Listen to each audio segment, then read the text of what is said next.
Mudders Life, we're going to go and catch up with the squad from Black Hill, Club Mud guys in Ballarat. They're running the mini Mudders, they're letting them roll around the hill, and we're also going to touch a little bit on the new offerings from Patrol Mountain.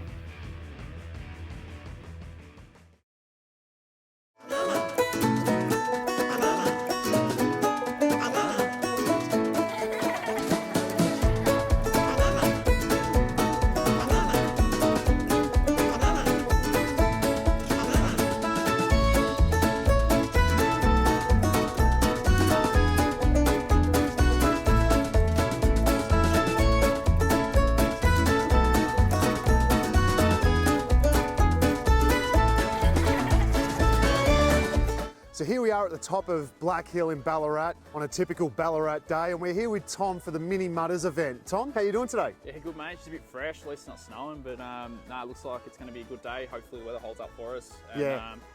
You know, we get all the little pinners just smashing the track and they have been, haven't they? I mean, the track's taken up absolutely beautiful. You've got pretty good flow going here, and the age categories, like, they're just killing down that hill, aren't they? Oh, well and truly. I think our youngest rider we've got is 3.5 years old. Wow. So, and you know, they're kids on like pedal bikes. Like, you think the 3.5-year-old be on a balance bike. These kids are pinning down. They got their bikes, absolutely loving life, like smashing the roots. So what sort of numbers have we got for today? We had 66 regoed. I think we're going to have about 60-ish race. Yep.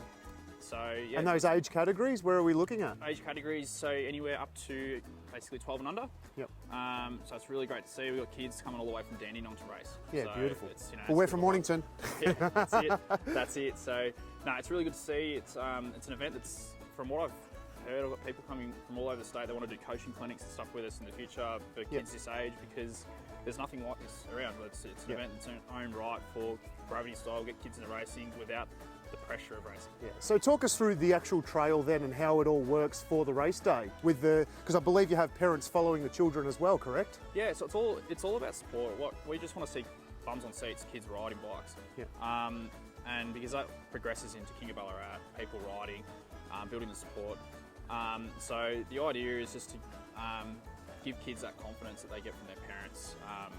As well as our senior riders within the club, we get a lot of mentors that are, you know, around that 15 years old to 17 years old. Yep. We try and get them to help mentor the kids, because we see from the own development they have with training riders, and it helps them grow as personality as well. Sure. So along with the kids and coaching them, supporting them, building their confidence behind riding and that sort of stuff.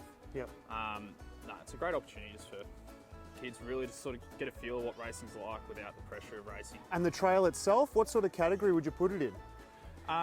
It's an interesting trail because I can jump on a bike, you can jump on a bike and go down there full tilt, and it's hard. Yeah, okay. So it's one of those trails where anyone of any level can ride it. Yep. And it's as hard as you want to make it, and that's what's cool about it. It's got really cool little features, and everything's rollable, but it's a challenge for everyone, which Beautiful. is cool.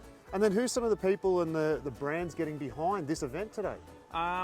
It's funny that, because we try and keep things really local. So we have local bike shops that come and try and support us, local engineering companies that build bike racks and that sort of stuff. Yep. But a lot of it, it's one of those events that we don't want to commercialise too much from a club perspective, because our core beliefs are that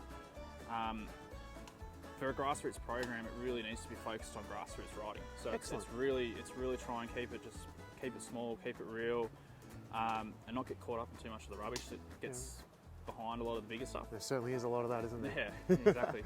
So if anyone wants any more information on where to go for this Mini Mudders, where do they need to go? Straight over to our Facebook page, Club Mud, or our Instagram as well. We're all over that. Any information that pops up on that, as well as, I'm sure, as Cycling progresses with news forums and that sort of stuff, they're probably the best platforms to find information on us. Beautiful, there you go. You've heard it from the race director himself, Tom. He's out here, he's representing, he's got a whole heap of volunteers on the hill helping out everywhere to help these little mini mudders get down smooth and fast. Guys, we're going to go check out some of the fun racing that's going on today. You can check out all the action and go check out their Facebook page. Thanks, Tom. Thanks, heaps. Cheers.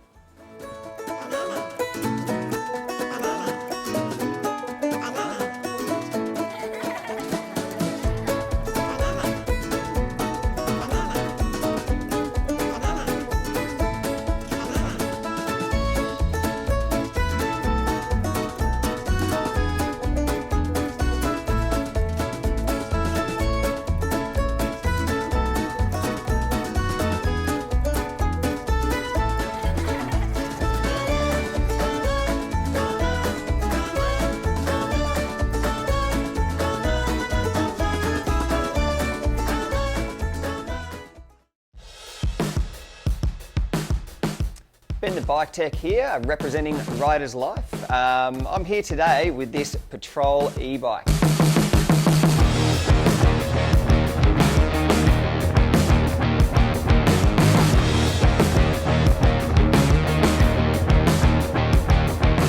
So we've recently got our hands on this Patrol E6S, which is the highest spec of the two e-bikes that Patrol deliver. Propelling you up those what would normally be gut-busting climbs is the new Shimano EP8 motor.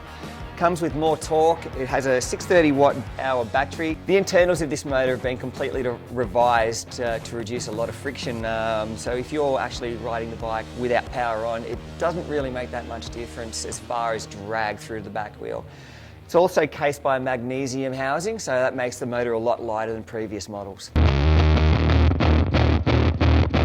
Scrubbing off some of your speed, we have the Mudders Mtb 4-pipe brakes. These things have got incredible modulation, they're so tunable and they're so powerful. They're as close to ABS as what you're going to get on a mountain bike. To match up with the front end, we've got this DPX2 factory shock in the rear here, handling the rear suspension duties. And we've got this Kashima coat, obviously factory transfer post as well. So we've got this nice little trifecta of Fox gorgeousness. So not only is this bike bulletproof, it has the same lineage as the 691 Evo, which is the enduro bike. So what this means is that this particular e-bike is nice and nimble. It's got a short wheelbase, it's got short chainstays. It's quite easy to pop up, it's really nice to jump, and you can really slash through berms under suspension. This one being the flagship bike, of course, has all the good bits hanging off it, but we also do a lower spec one. Same kind of chassis fork, so it's still a Fox 38, but it's not the factory, it's a Fox Rhythm, which is, it's really great for people that are getting into the sport and don't really want to have to worry about all the tunability of a fork. You set it, you forget it, you run it. Same with the rear shock, and the drivetrain is down spec to still a 12-speed, but it's an SLX. So it's still a really good workhorse. In fact, some people prefer the ease of having a bike that doesn't require a bunch of setup. You jump on it and off you go. So if you like what you see, and let's be honest, you probably would, jump on 1800sendit.com.au for all pricing and information.